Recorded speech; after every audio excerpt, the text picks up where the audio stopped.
Aujourd'hui, ce n'est pas une vidéo critique que je vous propose, mais plutôt une vidéo débat, car depuis plusieurs mois, il y a comme quelque chose qui me dérange sur ce média.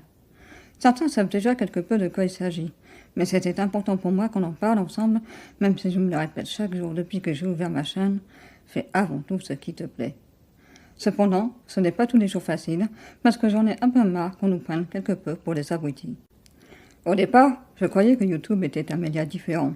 Ce média était là pour que l'on puisse partager nos passions communes comme l'ont été les forums il y a quelques années, et surtout être différent de la télévision.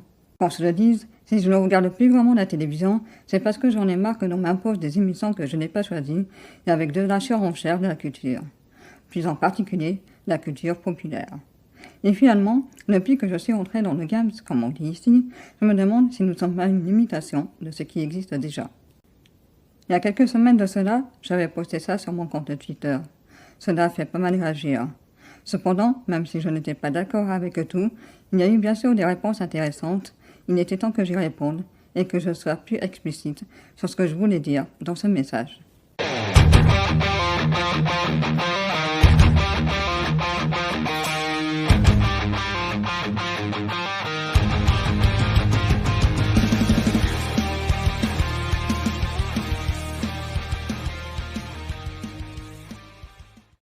Avant de commencer le débat, je crois qu'il est important de différencier les influenceurs aux critiques de cinéma. Les influenceurs sont ceux qui transforment l'art comme un vulgaire objet de marketing. L'exemple que nous pouvons déjà prendre dans le domaine du cinéma, ce sont les teasers du teaser jusqu'au final de la bande-annonce pour voir nos premières réactions.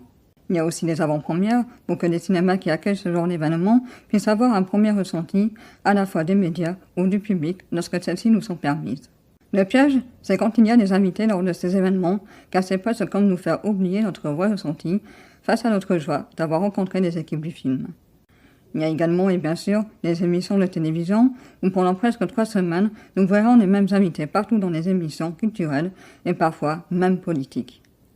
Il y a les jouets pour les grosses licences, comme Marvel ou bien encore DCU, et les magazines de presse spécialisés, avec la couverture qui reprend les mêmes films partout, parce qu'il faut bien se le dire, la presse est là aussi pour nous vendre du rêve sur papier glacé jusqu'au ticket du cinéma. Puis il faut pas se voler la face, il faut qu'ils ne soient pas trop méchants non plus, parce que sinon leurs magazines, émissions ou reportages TV seraient vides, ainsi que les salles de cinéma. Il y a également les notes. Et enfin, rappeler le nom du réalisateur, citer celui du producteur quand la production a peur de que le film fasse un bide, mettre les récompenses de prix sur les affiches sont aussi des influenceurs. Plus je commence à avoir l'habitude de regarder des vidéos sur YouTube, plus je m'aperçois que l'on peut retrouver la même chose chez les critiques de cinéma, mais sous d'autres formes. La première, c'est celui des critiques games. Personnellement, c'est celui que je déteste le plus. Pourquoi ? Parce qu'il va chercher une avant-première du gros film qui va sortir dans le mois et qui va tout faire pour sortir sa vidéo avant tout le monde. Au début, on prend ça pour un jeu, mais la plupart du temps, après déception sur déception, certains s'aperçoivent que ce n'est pas le cinéma qu'ils aiment, veulent parler et s'effondrent. Pire encore, ce sont souvent les mêmes qui disent que le cinéma est mort alors qu'il est bien là, il est bien vivant. Il y a aussi les titres que les youtubeurs mettent sur leurs vidéos, les miniatures, quitte à dire l'inverse de ce qui est dit dessus, ils en ont rien à faire car ils nous ont eu en regardant leurs vidéos. En gros, c'est comme les gros titres des journaux People. Le but de ces critiques games, ils n'ont que 2 choses à faire le plus de vues et vous donner cette impression qu'ils ont raison, autant sur un film qu'ils n'ont pas aimé ou qu'ils ont aimé. Comme s'ils voulaient nous apprendre ce que c'est que le cinéma, alors que l'objectivité et la subjectivité n'ont pas de vérité. En fait, une critique de cinéma, c'est simplement comme faire un devoir d'une rédaction de français ou de philo, avec une intro, thèse et antithèse, qui ici on remplace par « j'ai aimé » et « pas aimé », mais une conclusion, tout en faisant attention à l'utilisation de notre vocabulaire, qui selon moi est très important. Nous ne devons pas faire de notre ressenti personnel une généralité et ne doit pas condamner un film. Dire qu'un film est nul ou mauvais, c'est de le condamner et de ne pas laisser le choix au spectateur de regarder l'œuvre que nous venons de critiquer. Je ne le répéterai jamais assez, nous devons laisser le libre arbitre au spectateur d'aller voir le film, même si nous avons été très déçus d'une œuvre que nous venons de voir. Nous devons également et impérativement séparer nos attentes personnelles de nos émotions. Et enfin, il faut savoir séparer le nom de l'artiste avec son œuvre. Nous devons prendre chaque œuvre comme une œuvre nouvelle et unique afin d'être le plus objectif possible. Un artiste est avant tout un être humain, il peut toujours se tromper dans sa carrière et nous devons, coûte que coûte, le respecter. Le problème du Critic Games, c'est que nous manquons cruellement de prendre du recul sans apporter une critique plus approfondie. Au premier visionnage, rares sont ceux qui évoquent les seconds plans dans leur critique alors qu'ils peuvent jouer un rôle capital dans un film, et que cela nous éviterait de nous tromper à désigner le genre d'un film, comme j'ai pu l'entendre trop souvent en 2018.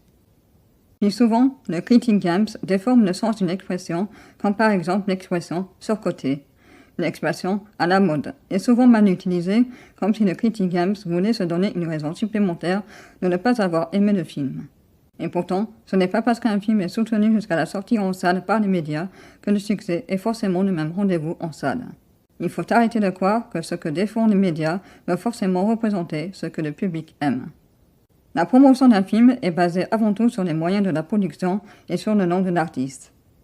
La télévision est aussi producteur et doit aussi penser après la sortie en salle des produits dérivés tels que les Blu-ray et DVD à la troisième sortie, qui est celle sur nos petits écrans. Bref, quel que soit le genre de critique que nous sommes, nous devons garder une certaine humilité et cesser de choisir ce que nous avons envie de détester pour faire le buzz sur Internet.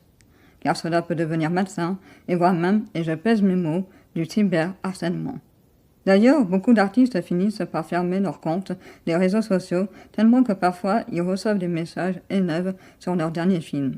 À la même occasion, cela cesserait également de juger le goût des spectateurs de la télévision, qui peut être aussi, ne l'oublions pas, celui de nos chaînes. Je suis d'accord avec Ricky Masquet quand il m'a répondu que nous ne devons pas infantiliser nos viewers. Et pourtant, ne l'oublions pas, ce média est encore utilisé surtout par les jeunes et que nous ne devons pas dire n'importe quoi. Nous avons cette chance d'avoir la liberté d'expression pour partager notre passion et d'avoir un cinéma assez riche dans tous les genres, alors que d'autres pays, encore aujourd'hui, n'y ont pas de droit. Attention, cette vidéo n'est pas là pour régler mes comptes avec les Critic Games. C'est même grâce à certains d'entre eux si j'ai osé me lancer comme critique masqué, le gardien du cinéma, ou même encore les cousins font leur cinéma. Mais j'y vois des limites et je voulais les partager avec vous à travers ce débat. Cette année 2018 a été très constructive pour ma part et j'ai appris très vite de mes erreurs en tant que simple viewer pendant presque 3 ans et en tant que youtubeuse, car lorsque je ne peux pas sortir au cinéma à cause de mes problèmes de santé, je continue à découvrir des films et dont malheureusement personne ne parle, et que j'ai grandement à l'avenir envie d'en parler sur ma chaîne. En fait, chacun d'entre nous devons prendre le temps de nous construire par nous-mêmes. Comme je dis souvent, il y a des âges mais pas d'époque pour découvrir le cinéma. Et c'est à nous de soutenir ce que nous aimons. Nous ne pourrons pas choisir à votre place les films que vous désirez voir, mais nous pouvons vous partager nos émotions et en débattre avec vous. En conclusion, pour ma part, je vois YouTube comme une tribune d'expression libre, tout en restant la plus tolérante possible sur le goût et l'univers des autres. Voilà, la vidéo est finie. Maintenant, à vous la parole et dites-moi ce que vous en pensez dans les commentaires.